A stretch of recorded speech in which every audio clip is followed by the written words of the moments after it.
మీరు కొత్తగా business start చేయాలనుకుంటున్నారా? మార్చ్ 16-17 హైటెక్స్ లో ఫ్రాన్సెస్ ఇండియా బిగ్గెస్ట్ ఫ్రో ఎక్స్పో. ఎవరు ఊహించారు ఆ రోజు తెలుగుదేశం లేకపోయి ఉంటే, ఏదైతే బయోటెక్నాలజీ పార్క్ రాకపోయి ఉంటే, భారత బయోటెక్ అని కంపెనీ పెట్టకపోయి ఉంటే కరోనా వ్యాక్సిన్ తయారు చేసేవాళ్ళం మనం. ఇది not pride for the country. అలాంటి ఒకటి కాదు, కొన్ని వందల మార్పులు తీసుకొచ్చాం.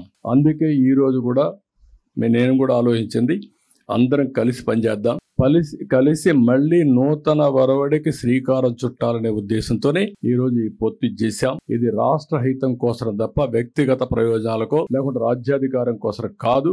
రాజ్యాధికారం అవసరం.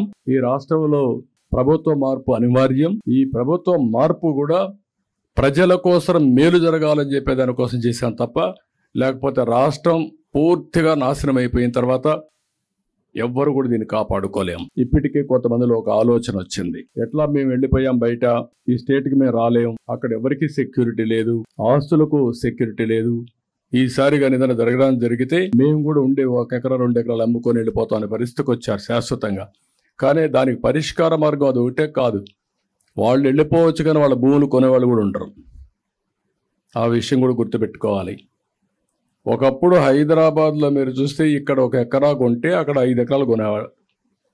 ఇప్పుడు అక్కడ 1 ఎకరా అమ్మితే ఇక్కడ 100 ఎకరాలు కొనే పరిస్థితి. వై? నేను భూములు ఒకటే రేట్లు పెరగాలని కాదు, భూములు ఎప్పుడు రేట్లు పెరుగుతాయి. ఒక రోడ్డు వస్తే, ఒక నేషనల్ హైవే వస్తే పెరుగుతాయి, ఎందుకంటే ఇండస్ట్రీస్ పెట్టచ్చు. ఒక ఇండస్ట్రీ వస్తే పక్కుండే భూములు పెరుగుతాయి, దేనికోసం పక్కన డెవలప్మెంట్ వస్తుందని. లేకుంటే ఒక టౌన్షిప్ వస్తే పెరుగుతాయి. ఇట్లా వేరియస్ అభివృద్ధి కార్యక్రమాలు జరిగితేనే భూములకు రేట్లు పెరుగుతాయి. హైదరాబాద్లో భూములకి ఒకప్పుడు నేను చూస్తే హైటెక్ సిటీ ఏరియాలో ₹1,00,000 ఎకరా. అలాంటి ₹1,00,000 ఎకరా ఒక 5-10 సంవత్సరాల్లో 50 కోట్లు అయింది. అంటే ఎన్ని రెట్లు పెరిగింది? 5,000 రెట్లు పెరిగింది. అది డెవలప్మెంట్. దానివల్ల రియల్ ఎస్టేట్ వచ్చింది, కంపెనీలు వచ్చాయి, పర్చేసింగ్ కెపాసిటీ పెరిగింది, వ్యాపారాలు పెరిగాయి, ఇన్నోవేషన్ వచ్చింది, స్టార్టప్లు వచ్చాయి. ఆ ఎకో సిస్టమ్ వచ్చి ముందుకు పోయే పరిస్థితికి వచ్చారు. అందుకే ఈరోజు నేను మిమ్మల్ని అందరినీ కోరేది, ఈ ప్రభుత్వం చేసే హింస, దాడులు, అక్రమ కేసులు, కబ్జాలు, దొంగ ఓట్లు, పోలింగ్ అక్రమాలు, ఇవి వీళ్ళు చేసే పని. దీనికి అందరూ భయపడిపోయి ఇంట్లో ఉంటే పిల్లలకు చెప్తున్నా, ముఖ్యంగా యూత్కి చెప్తున్నా, మీ భవిష్యత్తు అంధకారం కాకుండా ఉండాలంటే రోడ్డు ఎక్కాలి. మీరు ఈ 30 రోజులు 40 రోజులు నా కోసరం కాదు, మీ భవిష్యత్తు కోసం మీరు పనిచేసే పరిస్థితి రావాలి.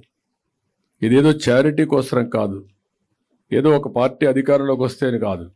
గత చరిత్ర ఒకసారి మీరు గుర్తు చేసుకొని విజువలైజ్ చేసి భవిష్యత్తు ఏ విధంగా ఉండాలి, ఎక్కడైతే మీ భవిష్యత్తు సేఫ్గా ఉంటుంది, మీకు బంగారు భవిష్యత్తు ఉంటుందో మీరు ప్లాన్ చేసుకోవాల్సిన అవసరం ఉంది. ప్రభుత్వాలు మాకు ఏంటి సంబంధం, ఏ ప్రభుత్వం వస్తే మాకేంటి అనే ఆలోచన చాలామంది పిల్లలకు ఉంది. అది కారణం మీరు అవేర్నెస్ లేకుండా పోవడం.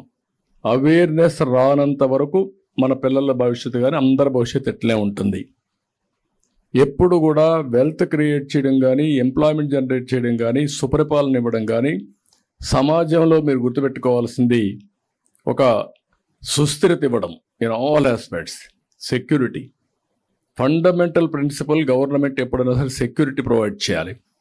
అలాంటి సెక్యూరిటీ ఇవ్వాలంటే ఎమ్మెల్యేలే దోపిడీదారులు అయ్యి, చట్టాలు చేయవలసిన వాళ్ళే మొత్తం మిమ్మల్ని హింసించే పరిస్థితికి వస్తే తప్పుడు కేసులు పెట్టి ఇంకెవరికి రక్షణ ఉంటుంది? ₹100 కోట్ల సెటిల్మెంట్ చేసి లాగేస్తున్నారు. మీరు కొండలు చూస్తే కానీ మీరు అనుకుంటారు చాలామంది పిల్లలు, మాకే సంబంధం, ఆ కొండే కదా పోయిందని. కానీ ఎన్విరాన్మెంట్ నాశనం అయిన తర్వాత మీకు గాలి ఎక్కడి నుంచి వస్తుంది?